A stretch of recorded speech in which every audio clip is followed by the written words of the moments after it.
किस्मत कभी कभी। किस्मत जब दो लोगों को मिलाती है तो रास्ते कितने भी अलग हों, मंजिल एक हो जाती है जिंदगी में मोहब्बत कभी कभी। ये कहानी है दो दिलों की, दो सितारों की, जिनकी चमक पूरे भारतीय सिनेमा में हमेशा दिखाई देती रही। हेमा मालिनी और धर्मेंद्र।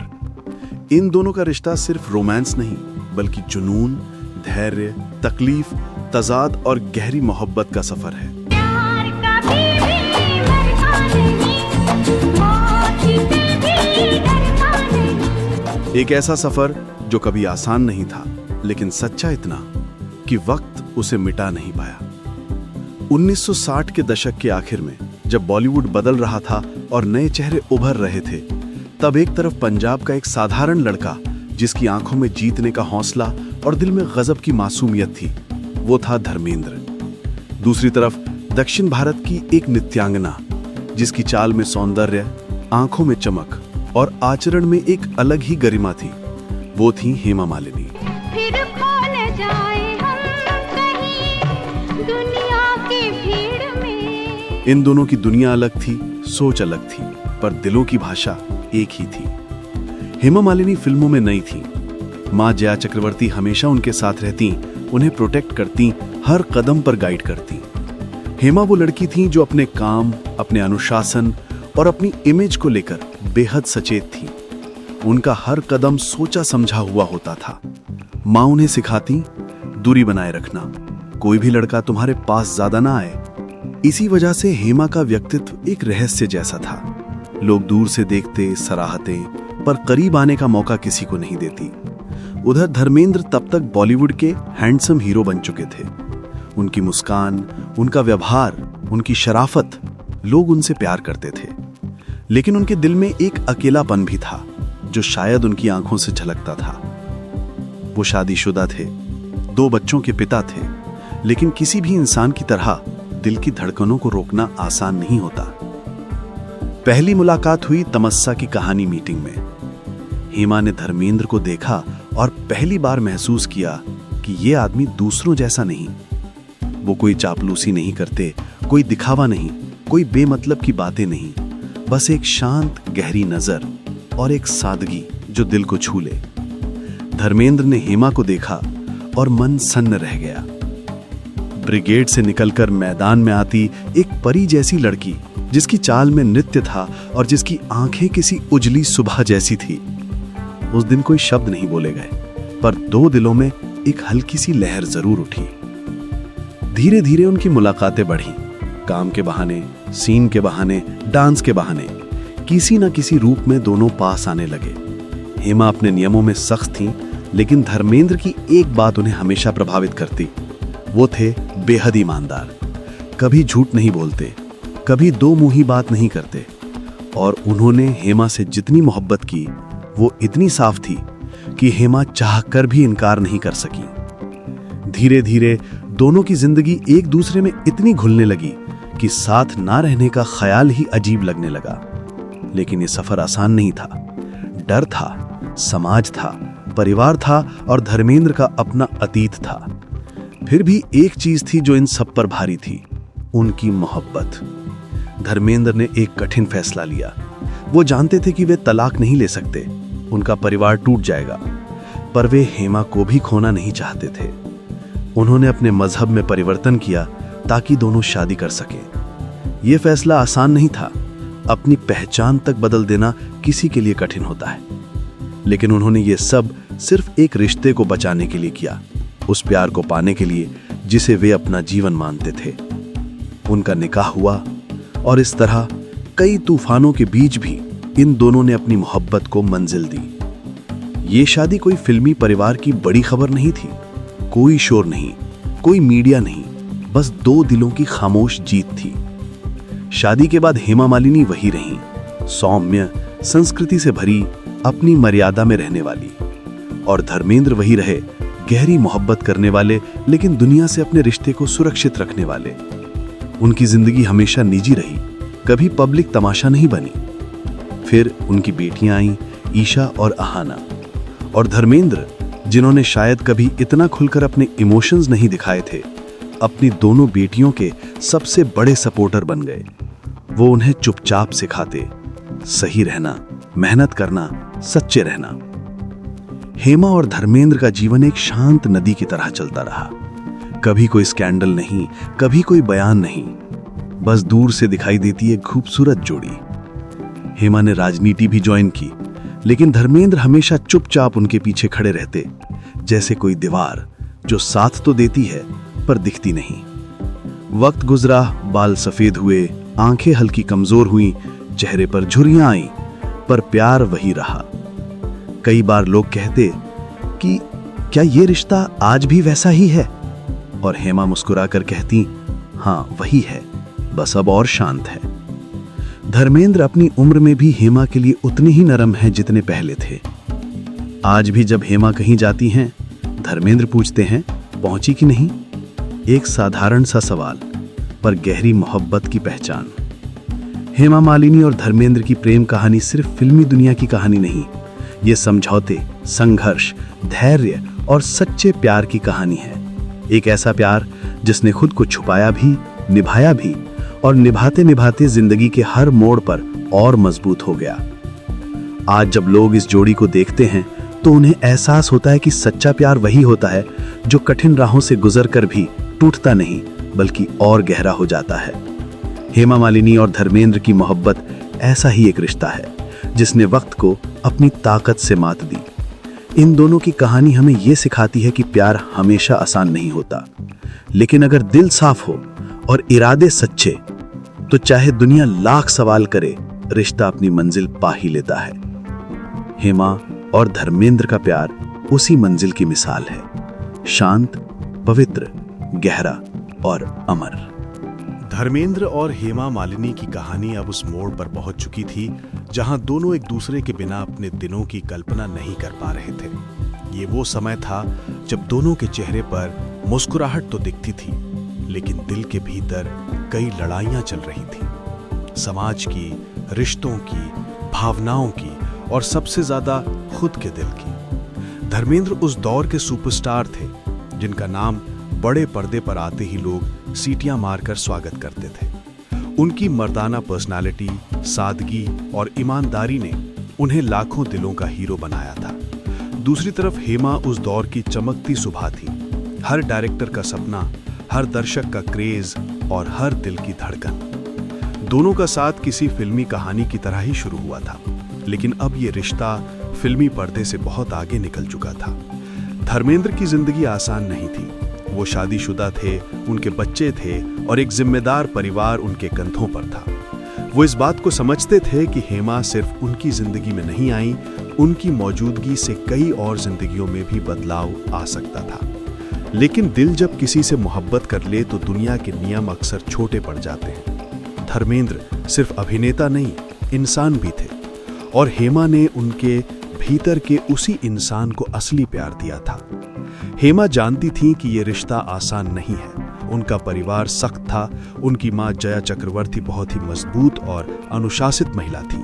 वो चाहती थी कि हेमा का जीवन स्थिर, सुरक्षित और बिना विवादों वाला हो, लेकिन प्यार कहाँ किसी नियम में बंधता है। उन दिनों हर फिल्म सेट, हर आउटडोर शूट, हर स्टूडियो के कोने में एक अनकहा सा आकर्षण दोनों के बीच मौजूद रहता था। कैमरा शुरू होने से पहले दोनों एक दूसरे को सिर्फ एक नजर देखकर भी समझ जाते कि सामने वाला क्या महसूस कर रहा है। धर्मेंद्र के लिए हेमा सिर्फ खूबसूरत अभिनेत्री नहीं थी, वो उनकी शांति थी, उनका सुकून थी, वो जगह जहां वो अपने आप को भूल कर जी सकते थे। उसी तरह हेमा को धर्मेंद्र में वो सच्चाई दिखती थी जो शायद उन्हें कभी किसी और में नहीं मिली। वो हीरो थे, लेकिन उस चमक से दूर उनके भीतर एक मासूमियत थी जिसकी तरफ हेमा का दिल खिंचता चला गया। धीरे धीरे इंडस्ट्री में खबरें फैलने लगी। हर मैगजीन, हर गॉसिप कॉलम में इसी अफेयर की चर्चा होने लगी। लोग कहते, दोनों हर फिल्म में साथ ही क्यों हैं? सेट से बाहर भी हमेशा साथ ही क्यों नजर आते हैं? क्या ये सिर्फ ऑन स्क्रीन जोड़ी है या इसके पीछे कुछ और? हेमा इन बातों को अनसुना करने की कोशिश करती, लेकिन धर्मेंद्र का साया अब उनके दिल का हिस्सा बन चुका था।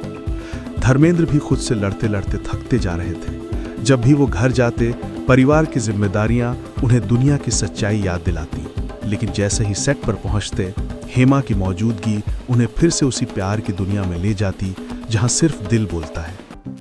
कई मौकों पर हेमा खुद को समझाने की कोशिश करती, शायद मुझे थोड़ा दूर हो जाना चाहिए, लेकिन हर बार किस्मत दोनों को फिर साथ ले आती। ये रिश्ता किसी प्लानिंग का नहीं था, ये पूरी तरह भावनाओं का था। प्यार जितना मजबूत हुआ, परिस्थितियां उतनी ही कठिन।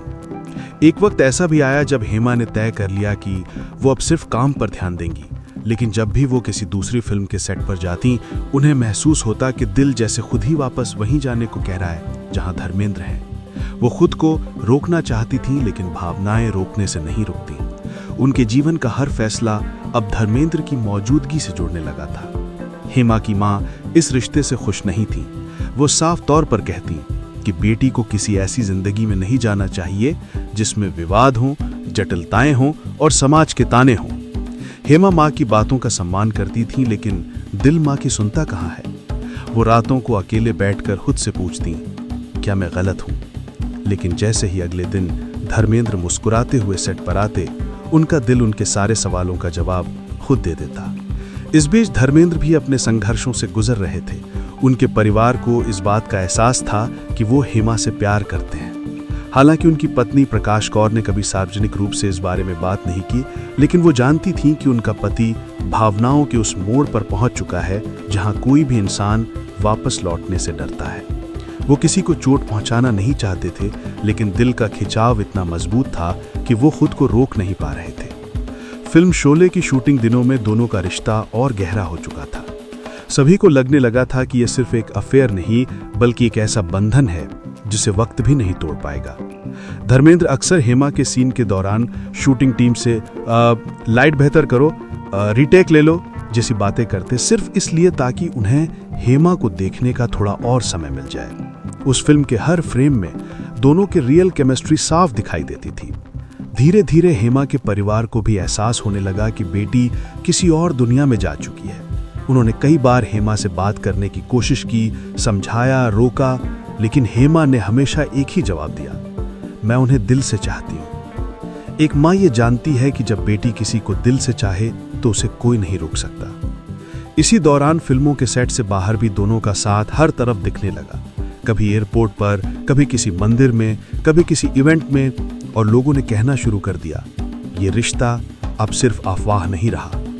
दोनों जानते थे कि समाज इस रिश्ते को आसानी से स्वीकार नहीं करेगा, लेकिन दोनों ने दिल से फैसला कर लिया था कि जिंदगी किसी का इंतजार नहीं करती और प्यार ऐसी चीज है जिसे खोने से बेहतर है कठिन रास्ता अपना लेना। रिश्ता भी इतना गहरा हो चुका था कि दोनों ने अलग अलग रहना लगभग बंद कर दिया था। उन्होंने परवाह करना छोड़ दिया कि कौन क्या कहता है। उनके लिए एक दूसरे की मौजूदगी ही सबसे बड़ी खुशी थी। उनके चेहरे पर आने वाली चमक साफ बताती थी कि वो सिर्फ साथ नहीं, जिंदगी बांट रहे हैं। फिर एक दिन वो मोड़ आया जिसने उनके जीवन को हमेशा के लिए बदल दिया। धर्मेंद्र और हेमा ने फैसला कर लिया कि उन्हें शादी करनी है, चाहे दुनिया क्या कहे। और ये फैसला आसान नहीं था। ये सामाजिक सीमाओं को तोड़ना था, ये परिवार के विरोध का सामना करना था, ये खुद की जिंदगी की दुश्वारियों को गले लगाना था। लेकिन प्यार का रास्ता जितना कठिन होता है, उतना ही खूबसूरत भी। शादी के इस फैसले ने दोनों के रिश्ते को एक नई दिशा देने वाली थी, और अब उनकी कहानी एक नए अध्याय में कदम रखने वाली थी, जिसने उन्हें सिर्फ दिल का नहीं बल्कि जिंदगी का साथी बना दिया। यहीं से उनके प्यार की यात्रा ने एक नया रूप लिया, और भाग 3 में यही सफर आगे बढ़ेगा, जहां शादी, संघर्ष, समाज और सच्चे प्रेम की जीत की कहानी आगे लिखी जाएगी। रात की खामोशी में मुंबई का वो बंगला आज कुछ ज्यादा ही चुप था। हल्की सी हवा पर्दे हिला रही थी, दीवारों पर टंगी पुरानी तस्वीरें जैसे किसी भूली हुई याद के पन्ने पलट रही थीं। विशाल हॉल की दीवार पर टंगी एक बड़ी सी तस्वीर धर्मेंद्र की उस रोशनी में चमक रही थी जो दिए की लौ से आ रही थी, और ठीक उस तस्वीर के सामने बैठी थी हेमा मालिनी, सफेद साड़ी में लिपटी, बेहद शांत, बेहद थकी हुई, और आंखों में न बुझने वाला सागर। उन्होंने तस्वीर को धीरे से छुआ, जैसे किसी पुराने साथी के हाथ को पकड़ रही हो। आज आसमान भी जैसे उदास था, हवा भी रुकी हुई, और घर का हर कोना उनका दर्द सुन रहा था। उनके सामने वही कुर्सी थी जहां धर्मेंद्र रोज शाम की चाय बैठकर पीते थे। हेमा ने उसे देखा, आंखों में हल्की सी मुस्कान आई और फिर वही मुस्कान दर्द में बदल गई। कमरे में सिर्फ घड़ी की टिक टिक सुनाई दे रही थी और उस टिक टिक के हर पल के साथ यादें गहरा रही थीं। उनकी पहली मुलाकात, पहली नजर, पहली धड़कन, पहली हिचक, पहला प्यार और उन दोनों के बीच का वो सफर जो कभी आसान नहीं था लेकिन हमेशा सच्चा था। हेमा ने धीरे से आंखें बंद की और मंदिर की घंटी की हल्की आवाज के साथ उनके मन में यादों का दरवाजा खुल गया। उन्हें वो दिन याद आया जब धर्मेंद्र उनसे पहली बार मिले थे। वो कोमल सी मुस्कुराहट, वो शरारती सी आंखें और दिल जीत लेने वाला व्यवहार, सब उसी तरह ताजा होने लगा जैसी कल ही की बात हो। धर्मेंद्र हमेशा कहते थे, ड्रीम गर्ल, तुम हंसती हो तो दुनिया सुंदर लगती है। हेमा की आंखों में आंसू आ गए। आज वो आवाज कहीं नहीं थी, बस यादों में थी। उन्होंने तस्वीर के सामने एक और दिया जलाया, जैसे अपने दिल की लौ को शांत करने की कोशिश कर रही हों। घर के कोनों में काम करते हुए स्टाफ भी आज बहुत धीमे कदमों से चल रहा था। सब जानते थे ये सिर्फ एक अभिनेत्री का शोक नहीं है, ये एक स्त्री का टूटना है जिसने अपने जीवन का आधा हिस्सा एक आदमी के नाम कर दिया। धीरे धीरे हेमा उसी कमरे की ओर बढ़ी जहां धर्मेंद्र अक्सर अपनी किताबें पढ़ते थे। किताबें वैसे ही पड़ी थीं, पन्नों पर उनकी उंगलियों के निशान अभी भी मौजूद थे। हेमा ने किताब उठाई, गीता। भीतर एक मुड़ा हुआ पन्ना था। उसे खोला तो उसमें धर्मेंद्र की लिखावट उभर आई। शांति वही है जहां प्रेम हो और प्रेम वही है जहां तुम हो। ये पढ़कर हेमा का गला भर आया। वो बिस्तर पर बैठ गईं और किताब अपने सीने से लगा ली, जैसे उस आखिरी छुअन को महसूस कर रही हों। यादें फिर से बहने लगीं। उनकी पहली फिल्म, पहला गाना, पहला सीन, पहली बार साथ में बैठकर हंसना, धर्मेंद्र की आदतें, सुबह उठकर चाय बनाना, शूटिंग से लौटकर उन्हें नया चुटकुला सुनाना, हर त्योहार पर उन्हें गुलाब देना और शायद आखिरी दिनों में उनकी कमजोर होती आवाज लेकिन वही प्यार भरा लहजा, हेमा तुम हो ना। ये 4 शब्द हेमा की दुनिया थे और आज वही दुनिया खाली हो चुकी थी। हेमा धीरे से उठी और उस कमरे में गईं जहां धर्मेंद्र की पुरानी जैकेट टंगी हुई थी। वो जैकेट उन्होंने धीरे से उतारी, उसे अपने पास लिया। उसे अभी भी वही खुशबू आ रही थी, फिल्मी स्टूडियो की, मिट्टी की और उस आदमी की जो असल जीवन में भी हीरो था। उन्होंने जैकेट को अपने कंधे पर रखा और धीमे कदमों से खिड़की तक आईं। बाहर आसमान में हल्की बारिश शुरू हो चुकी थी। बारिश की हर बूंद में उन्हें धर्मेंद्र की हंसी सुनाई दे रही थी। जीवन का कितना हिस्सा उन्होंने साथ गुजारा था, कभी खुलकर, कभी समाज से दूर, कभी करीब, कभी चुपचाप, लेकिन हमेशा एक दूसरे के लिए। आज वही रिश्ता उन्हें चुपचाप पुकार रहा था लेकिन आवाज कहीं नहीं थी। इसी खामोशी में आहाना और ईशा धीरे धीरे कमरे में आईं। उनकी आंखें भी लाल थीं लेकिन अपने माँ के सामने दोनों मजबूत बनने की कोशिश कर रही थीं। ईशा ने माँ के कंधे पर हाथ रखा और कहा, मम्मी, पापा हमेशा आपके साथ हैं, बस रूप बदल गया है। हेमा ने उन्हें देखा और पहली बार हल्का सा मुस्कुराईं। हाँ बेटा, उन्होंने कभी मुझे अकेला नहीं छोड़ा, आज भी नहीं छोड़ेंगे। घर के पूजा घर का दरवाजा धीरे से खुला। अंदर वही दीपक जल रहा था जो धर्मेंद्र हर सुबह जलाते थे। हेमा उसके सामने बैठ गईं और मंत्र पढ़ने लगी। उनकी आवाज में दर्द था लेकिन उसमें एक अजीब सी शांति भी थी। वो मंत्र पढ़ते पढ़ते रुक गईं और बोली, धर्म, तुमने मुझे पूरा जीवन दिया, तुमने मुझे प्यार दिया, सम्मान दिया। आज मैं तुम्हारा हाथ छोड़ नहीं रही, बस तुम्हें भगवान के हाथों में रख रही हूं। तुम जहां भी हो खुश रहना। हेमा की आवाज हवा में खुल गई। ऐसा लगा जैसे पूरा घर उस पल को सुन रहा हो, समझ रहा हो, महसूस कर रहा हो। कुछ देर बाद वो वापस उसी कमरे में आई जहां धर्मेंद्र का चित्र था। दिए की लौ अब और तेज जल रही थी। हेमा ने धीरे से अपना सिर तस्वीर के पास झुका दिया, जैसे अपना सब कुछ उस एक मुस्कान के हवाले कर रही हों। और अचानक उन्हें महसूस हुआ जैसे कोई बहुत परिचित, बहुत प्यारी सी गर्माहट उनके कंधे पर हाथ रखकर खड़ी हो, जैसे कह रहा हो, रो मत ड्रीम गर्ल, मैं यही हूं। हेमा की आंखों से आंसू बह निकले। आज पहली बार उन्होंने दर्द को पूरे दिल से बहने दिया।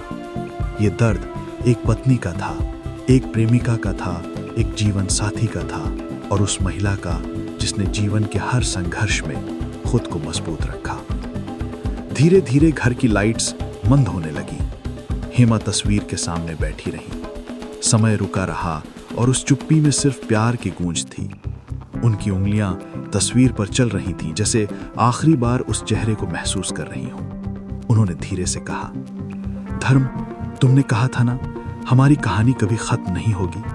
आज मैं तुम्हारी बात मानती हूं, क्योंकि तुम मेरे दिल में हो और दिल कभी खाली नहीं होता। कमरे में दिए की लौ डगमगाई, पर बुझी नहीं।